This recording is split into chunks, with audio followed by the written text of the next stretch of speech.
Hello again guys, welcome back to my YouTube channel. I finally returned with an update for you. It's only been about 8 months or something like that, so a little bit later than planned, but here we are anyway. So first of all, why is there a delay in the video? Well, the short story is I got busy with life and I couldn't keep up with the painting pledges and the videos at the same time, so I decided something had got to go, and it was the videos because the painting is more important. So I put off the videos, concentrated on the painting, thinking I'd probably catch up on the videos as the months went on, and I just never did. And eventually, I got burnt out with the painting as well. So I made it to August, which was about month 4 of the challenge as it ran. So not bad, but I didn't get to the end anyway. So in today's video, I'm going to continue where I left off, basically, and start from May the 1st and take you through. So here we go. Well, during the last week of April, I primed everything Skaven that I had, so that I was ready to start painting on the 1st of May. By doing that, it gave me a better idea of what I'd got army-wise and what I needed to purchase in the coming months to make it complete. Right, so once I'd primed everything, prepped it all up, primed it, I laid everything out on the desk, and it was incredibly daunting. So I put it away as soon as I could, leaving out only the models that I needed for month 1 of the challenge. So I didn't want to get overwhelmed, basically. So I looked through some White Dwarf magazines and the Skaven Army book, try and get some ideas for paint schemes and army composition, and just a bit of inspiration, really, which was good fun. But I needed the scheme that I was going to pick to be bright, because the bases that I was going to use were dungeon bases, because these were going to be used in my games of Warhammer Quest. So yeah, it needed to be a bright scheme, and I love 90s style bright schemes anyway, so that's fine. May the 1st soon came around, so I'll give you a day-by-day breakdown of what I did in the month, basically. So here we go. Day 1. So the first job was to enter my pledge on the Facebook page for the Middlehammer Tale, and what I was going to be painting this month. So that was going to be 19 clan rats, including a standard bearer and a musician, and then I'd also paint up a storm vermin warlord, who I was going to call Darkin for the purpose of this event.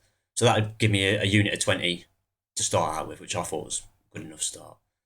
So I'd not done a test model yet. I'd not tried a paint scheme out. I got a few ideas, but in the end I decided I was going to just paint one clan rat to start with, and I did him in a bright green and white sort of scheme with some red accents wherever I needed a bit of extra colour. So this is how it turned out. What do you think? Day 2 was spent painting another 2 clan rats, so I decided at this point I wasn't going to batch paint them all together as one whole unit. I was just going to do a few at once or a couple at a time, just to keep it more manageable, and hopefully it would prevent me from becoming bored, I suppose, with painting the same thing over and over again, as you generally do with batch painting units, So I thought if I did it a couple at a time, it'd give me like a sense of achievement as I was going along, and I wouldn't have to wait right to the end of the unit to feel like I'd got somewhere. So that's how we progressed on there. Day 3, another 3 clan rats were completed. A smaller batch painting technique was sort of paying off at this point, because I probably would have been sick of painting them by now, even day 3. So days 4, 5 and 6 were busy days with life, so just a bit of painting each day here and there, and I managed to get a couple more clan rats finished, which was a total of 8 by this point. Day 7, there's no painting done today, but I did win a couple of eBay auctions, so that was good, ending the week on a high. It was a lot containing a warlock, Ike claw, and a commander with a warlock pistol. I think it is like a classic metal one, and that little lot cost me £15 including delivery. So I was happy with that, especially the warlock, and it's a nice model, and I probably would have paid £15 just for that. So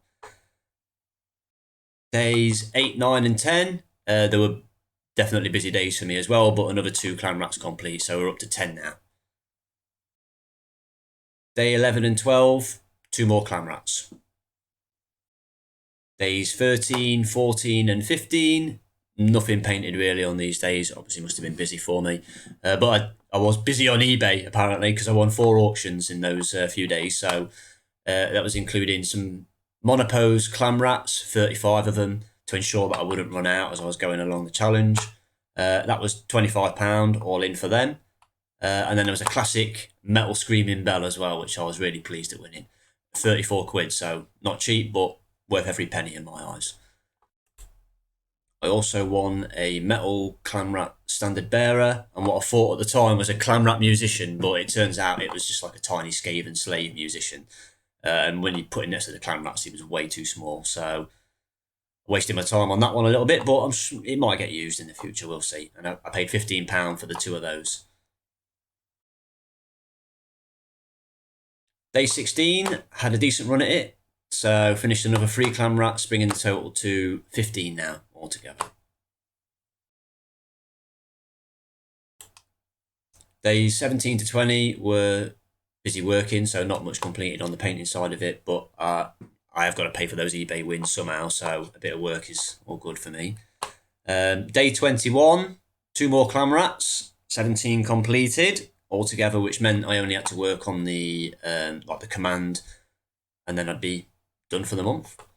Surprisingly, I wasn't bored of clam rats yet, so that's always good news. On day 22, I found a model listed as Queek Head Taker on eBay, but it was different to the version that I had and I showed in the previous video before. If you haven't seen that video, check it out, by the way. So after I'd looked up this Queek Head Taker, I realised he was the original version and I'd got a newer version, so I wanted the original one. I bought him, and he was £11.50 including delivery, so not bad about right, really. I definitely blown my purchasing budget for this month, though, so no more eBay until next month. Days 23 to 27 was spent painting the shields for all the clam rats I'd done, the musician, the standard bearer, and the warlord. So I got those done with a few days to spare still in the month. Day 28, I decided to make a temporary banner for the standard just to make the unit look finished, and I could take a picture as well and make it look a bit nicer. But I will eventually upgrade that banner to a better one, probably a bigger one as well, we'll see.